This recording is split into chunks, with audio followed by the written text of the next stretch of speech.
Hey everybody, it's Christine from Financial Dreams with Christine. Happy Monday. I'm so happy that you stopped by.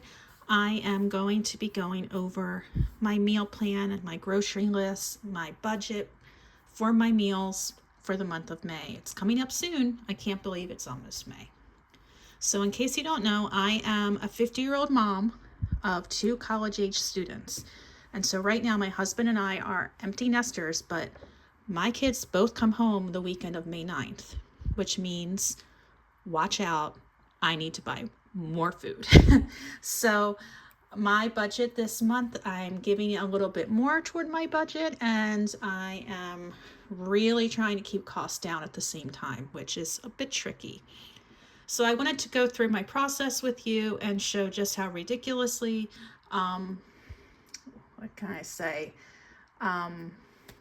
like too much thought I can put into what I'm doing, and I can just go down like a rabbit hole here. But anyway, my husband got me this cute little notebook. I think he got it from Dollar General or something like that. But I broke it into different sections because I was writing different notes in different notebooks, and I just wanted a brand new one that was, I can put everything in. All right, so let me show you how I did this in this notebook. Now I do use the Budget Mom Planner, and I will probably still put all these meals on that calendar page, but this was helping me figure out, okay, I need a lot of vegetarian meals from when my daughter comes home. What can I eat for meat before my daughter comes home? Things like that. So I went through looking at the amount of food I had in the freezer as far as meats go and what I need to still purchase. So, all right, so my kids come home, like I said, Friday the 9th. So before they come home, I've been having a lot of success with my my husband and I cooking for one night, but it's enough to have leftovers for the next night. So taco salad, and then we'll have it again on Friday. Greek chicken bowls, which is really just an excuse for me to have tzatziki sauce. I don't know. I just love it. And then we'll have leftovers. Taco chili chicken, which is a crock pot meal, and that's from, oh gosh, what was she called? Skinny Taste. And it makes so much.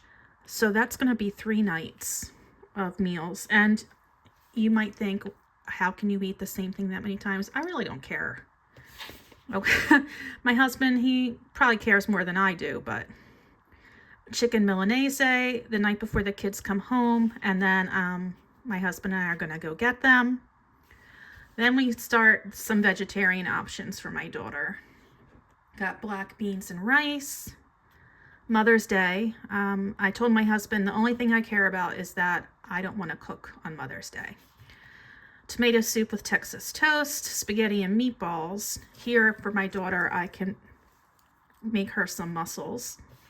A breakfast for dinner, French bread pizza with salad.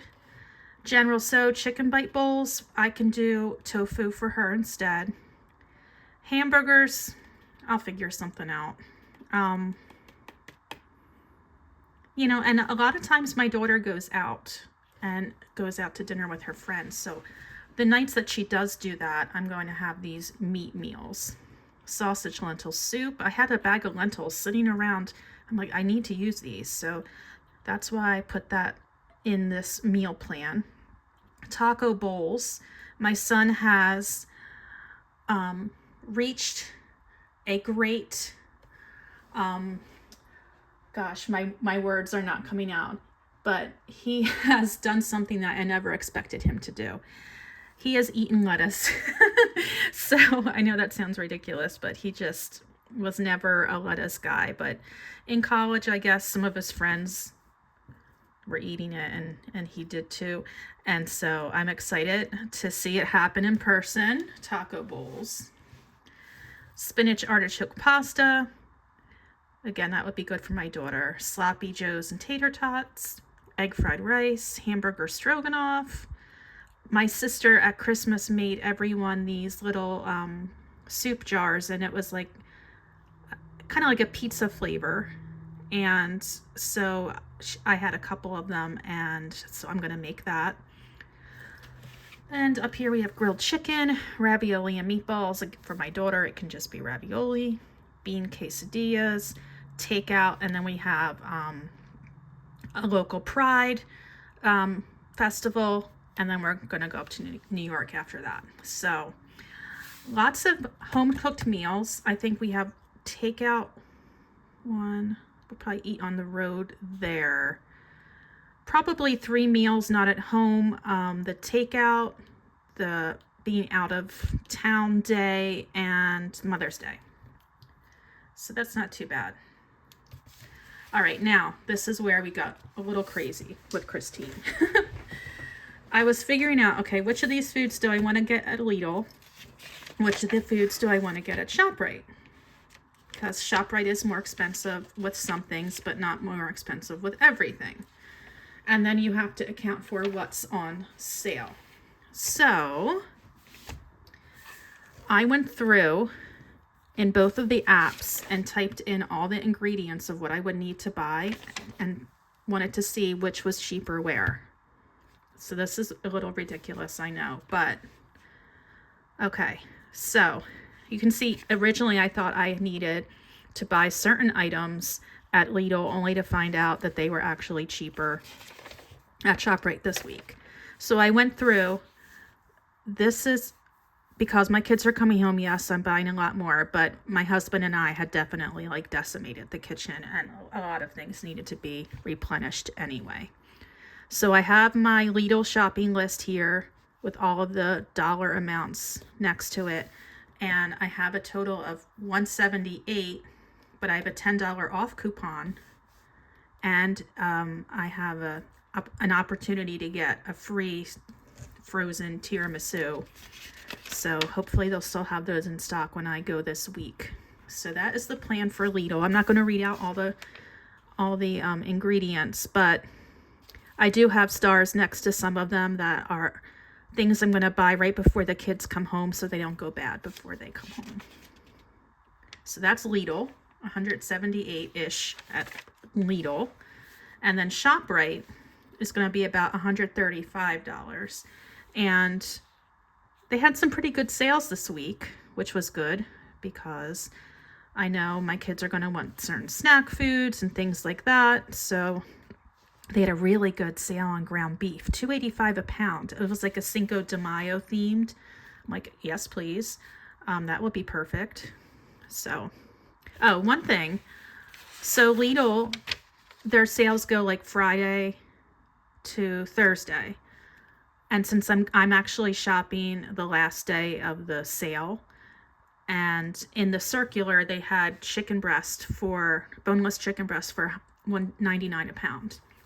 And they usually, once they sell out of it, they don't restock it. So I doubt it will still be there when I get there.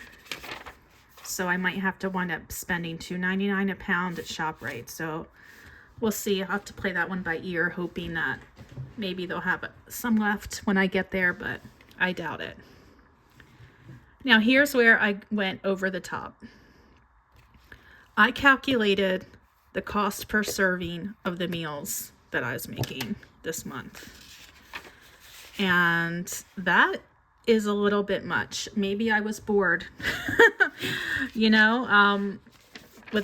the kids not being home to like run around with them all the time. Sometimes I get bored. And spring break, we didn't really do much on my spring break. We were visiting my daughter before Easter, really quiet week. And so we didn't do much after. So anyway, I broke it all down with how much everything cost and then divided it. Like if my husband and I were going to have leftovers twice, I did my husband and I, and then my husband and I again, or actually leftovers once. So I divided it by 4. If we had leftovers twice, I divided it by 6 and so on. But this is pretty crazy. but I really kind of enjoy doing it because it let me see which meals are really the most economical. Some that you wouldn't expect to be expensive were. So for example, taco salad was one of the more expensive meals to make because I think it was a lot of fresh things, and fresh things are expensive. Especially I wanted to get a certain kind of dressing, so I think that definitely pushed it up. But things that or foods that I didn't have an ingredient for, like a sauce or something, definitely pushed up the amounts. And the most frugal meals that I am making this month are black beans and rice, which is no shocker. Sausage lentil soup. Oh, and with the black beans of rice, I have a bag of black beans. So I was wanting to make them, which is why I picked that recipe. And egg fried rice. So egg fried rice, sausage lentil soup.